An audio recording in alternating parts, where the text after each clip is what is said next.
guys! This afternoon, i-introduce ko sa inyo yung mga helper ko sa kusina. So, siya ang mag-grind ng coffee every morning.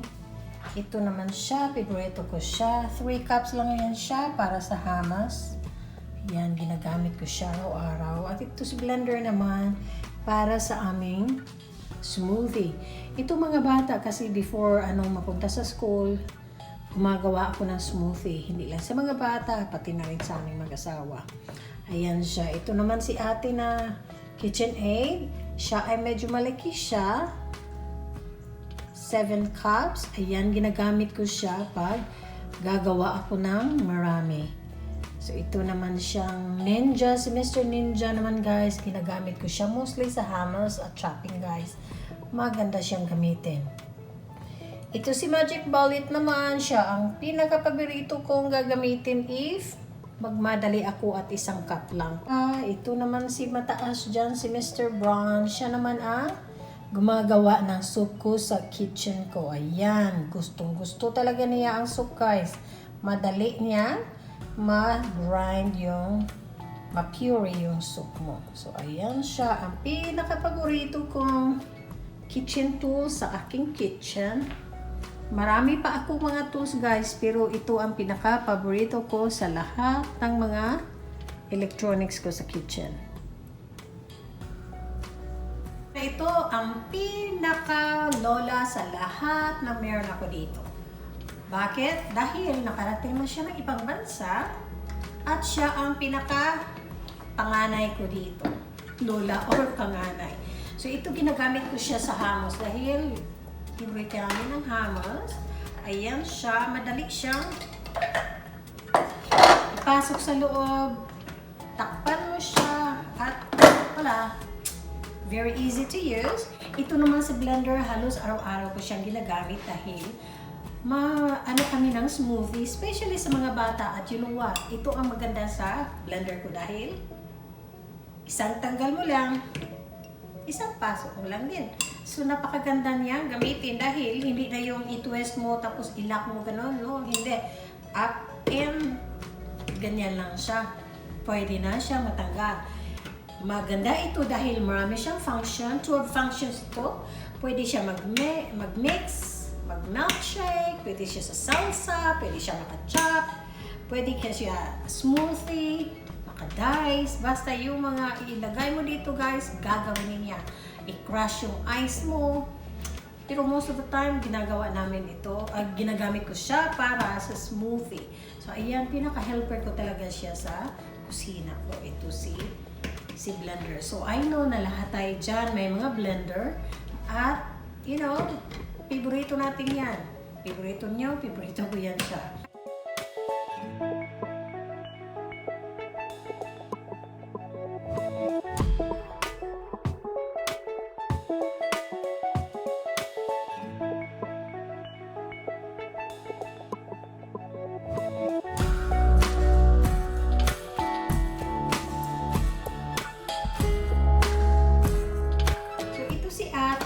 Ito si ate, is 7 cups. Ito siya ang pinaka-latest dito sa lahat.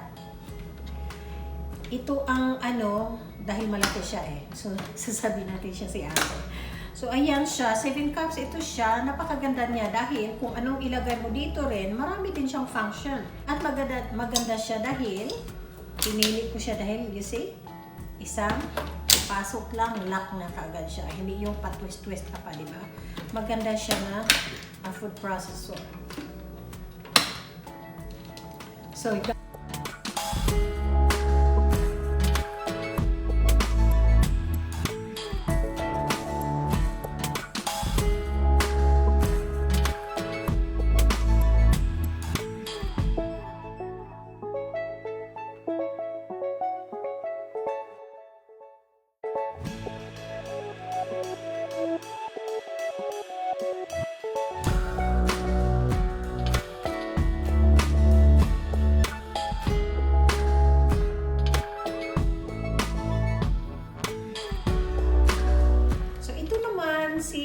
liit is 3 cups lang siya. Ayan, favorito ko rin siya pag gawa ako ng hummus.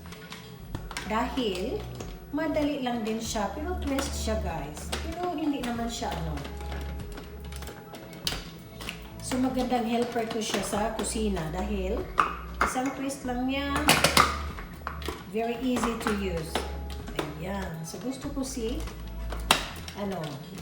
KitchenAid. So ayun lang siya. Add 3 tablespoons of tahini and you're good. So your hummus will be very yummy.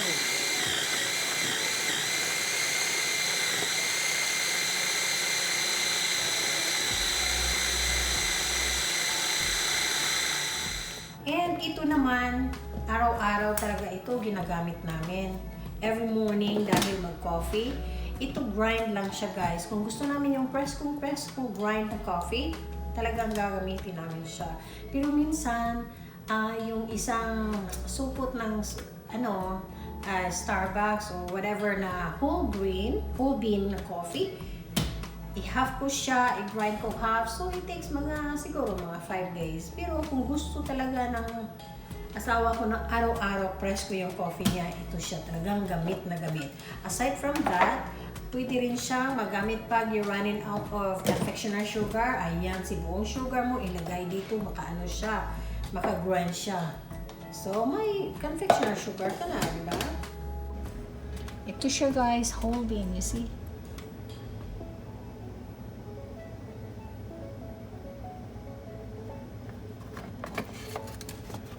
So, laki siya.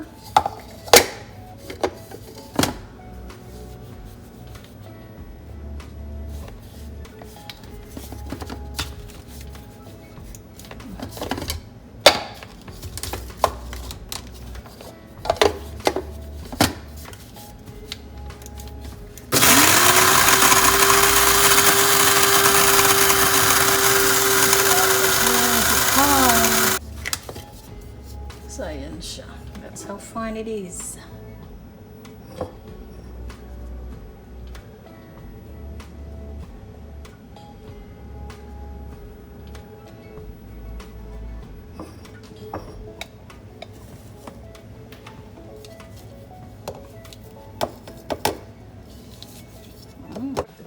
So, ito si bullet guys, maganda siya. Dahil, easy lang siyang gamitin. Pasok mo lahat yung mga vegetable. Kung mag-juice ka, pasok mo lahat dito. Takpan mo. At ayan. Press mo lang. Tapos na yung juice mo or fruit juice. Kung anong i-juice mo dyan. Ayan. Pwede rin ito siya sa mga sugar guys. Talagang mag-powderize yung sugar. Maganda siya talaga gamitin. At very strong siya. Ayan lang siya. Kung gusto ninyo na puno, ayan, punuin ninyo. Pero ako, para kung I'm in a hurry, you have to check. Baka maano siya.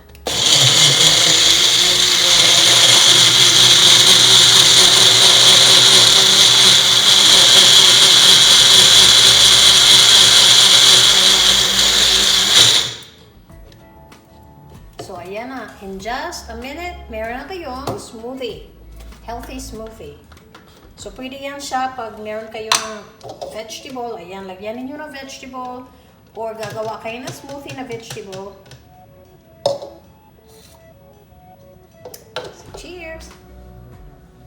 At ito ang pinaka-paborito ko pag magawa ako ng fruit juice. I-ano ko lang siya. Nasaan na yung cup? Parang may cup siya dito guys na ganyan.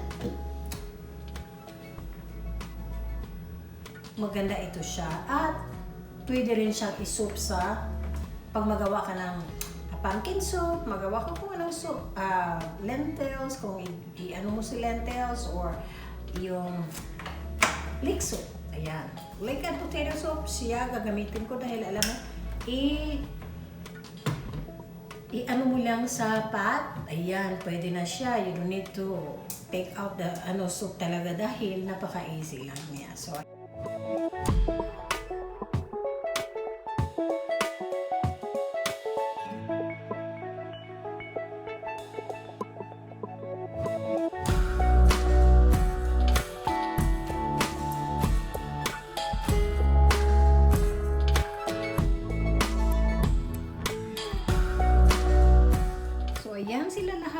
paborito kong tool sa kitchen. Marami pa ako dyan guys, pero ito lang ang ipakita ko sa inyo dahil sila ang gamit na gamit sa aking kitchen. Parang araw-araw ko yata sila ginagamit, especially the blender.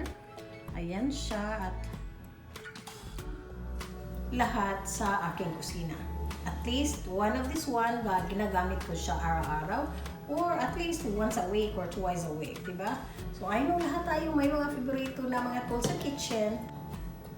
So I know na hindi tayo lahat meron dito, pero I'm sure meron kayong blender. So okay, thank you for watching and please subscribe.